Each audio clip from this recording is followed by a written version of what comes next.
A gente tem dia que eu fico doido pro Barão atrasar o começo do programa, porque eu fico remexendo papéis, recortes do fim de semana, impressos aqui que o nosso Pablo Fernandes faz para mim, de notícias que eu peço aqui. Olha, vi tal coisa na sexta-feira, não comentei. E aí não sai nada. Eu digo, ai, meu mamma mia, é um território cheio de inseto diferente, você não sabe para que praga olha, qual começa a combater, de qual vai fugir. Então eu vou me permitir aqui fazer um rápido pupurri de coisinhas que estão aí fragmentadas no noticiário. Muitas delas acabam se conectando num mesmo território, que é o território da política, olhando para 2018, olhando para a crise atual e tal. Vamos dar aqui um desenho. Primeiro, a crise no PSDB define aí um quadro de aparente implosão do partido, não se sabe com que profundidade e com que consequências. Dela está resultando, num primeiro movimento, o que parece ser a consolidação da alternativa possível dentro do tucanato, que é a candidatura do governador de São Paulo, Geraldo Alckmin. Um ato ontem em São Paulo, dos tucanos, sinalizou isso de maneira mais clara, e o que restará ao PSDB será, de fato, ao contrário de uma disputa interna que se desenhava no ano passado, ou eu diria até o início desse ano, melhor dizendo, com Serra, com o próprio Alckmin, com Aécio Neves, correndo pelas bordas até o Henrique Meirelles, embora o Henrique Meirelles não seja um tucano e tal, mas enfim, aquele universo ali que o PSDB entendia como sendo um universo de rica disputa interna pela indicação, está reduzido hoje à figura de Geraldo Alckmin, com a possibilidade de que o PSDB caminhe aí também em alguns acenos a partes do PMDB para compor uma chapa, quem sabe, dos dois partidos. Isso é pura especulação, não dá para desenhar esse horizonte, embora na minha avaliação, com a língua na guilhotina, eu acho que não haverá alternativa ao PSDB que não seja o lançamento da candidatura de Geraldo Alckmin, configurando-se ali a opção por tentar seduzir o eleitorado em 2018 com um discurso de centro e tal, de centro-direita, fazendo ali uma pregação de uma política mais neoliberal, com redução de Estado e tal, mas um discurso moderado, que é o que eu acho que vai acabar acontecendo no campo aí do PSDB e talvez de algumas legendas que a ele se aliem e não excluem mesmo o tal do DEM do Rodrigo Maia nesse movimento e partes aí do PMDB. Vamos ver. A outra notícia saiu também na Folha de São Paulo: o mercado flerta com a agenda reformista de Bolsonaro. Bolsonaro está numa grande movimentação para agora apresentar-se como alguém menos radical do que foi percebido e ainda é percebido por uma grande parte do eleitorado. E a Folha de São Paulo, numa reportagem da Daniele Brandt, diz que o Bolsonaro vem sinalizando um discurso mais moderado em relação a certas questões para atrair um eleitor e forças, na verdade, do chamado mercado. E diz a Daniele Brandt na Folha de São Paulo de ontem que, de fato, alguns analistas de mercado começam a ver Bolsonaro não como o candidato dos sonhos, mas como o candidato que se prestaria, né, ou serviria para que estes mesmos setores impedissem uma vitória, novamente uma vitória com a volta do Lula à presidência da República.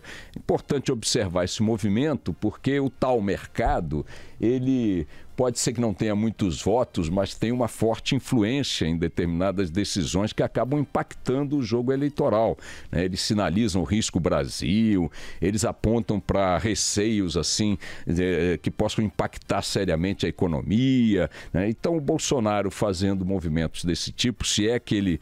E de fato parece que sim, ele está sendo mais cauteloso aí, ou até mais ausente nas declarações de um tempo para cá, de pouco tempo para cá.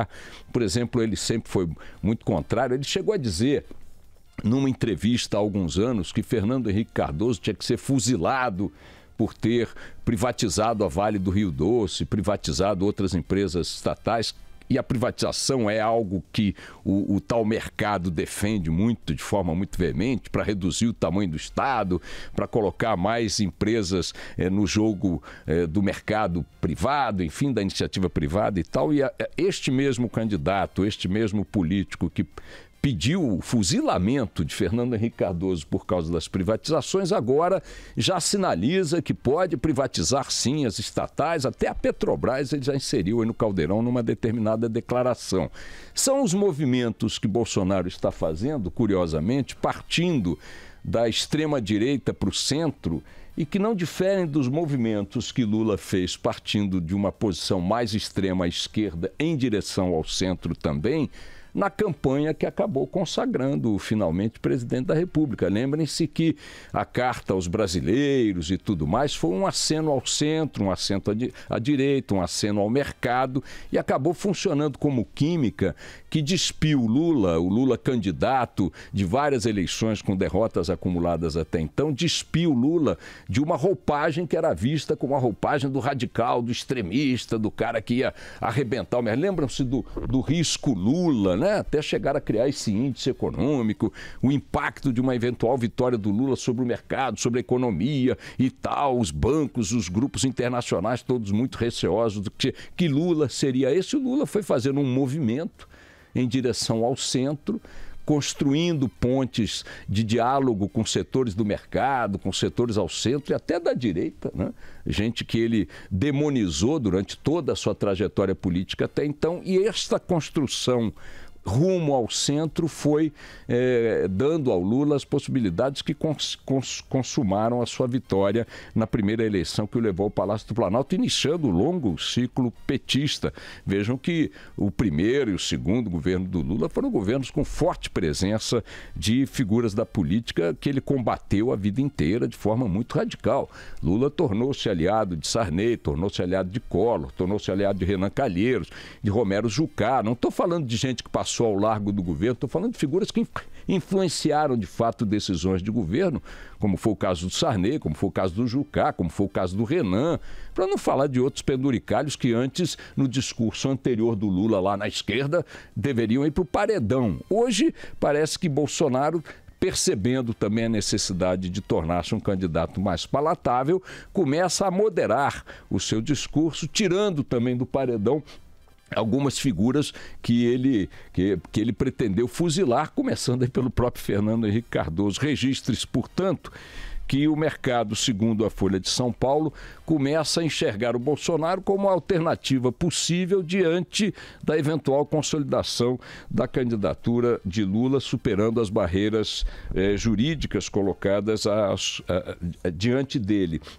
Na periferia das candidaturas, já falei do Alckmin e do Bolsonaro. Bom, tem uma candidatura de centro que é a do Lula, ele está aí centro, que eu digo centro da discussão, né? Ele é o candidato à esquerda, está aí numa caravana pelo interior, está fora do noticiário Lula, se poupando aí de polêmicas mais diretas, colhendo aí os percalços e tal que a Lava Jato ainda produz, tudo por conta de seu advogado. Vejam que ele não tem aparecido no noticiário ultimamente, é uma decisão de sair de cena, ou pelo menos diante do palco, assim, de uma forma mais ostensiva, que o preserva também para composições e tal. Há poucos dias o próprio Lula disse que perdoa aqueles que pregaram contra o governo PT, pregaram a favor do impeachment. O Lula já está criticando a Dilma mais abertamente e tal. Enfim, um Lula que já sinaliza também, de forma muito consistente, uma caminhada também em direção ao centro,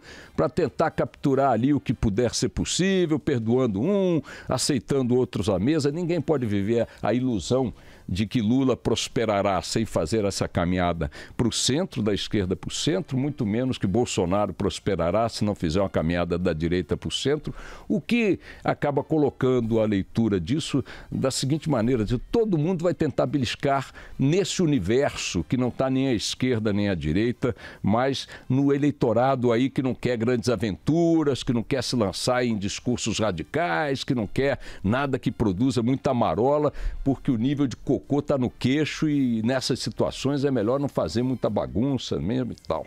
Agora, vamos ver como é que as coisas vão evoluir. As figuras centrais dessa disputa são o Bolsonaro, o Lula e o Alckmin, representando os dois últimos, o Lula e o Alckmin, estruturas partidárias bastante consolidadas, né?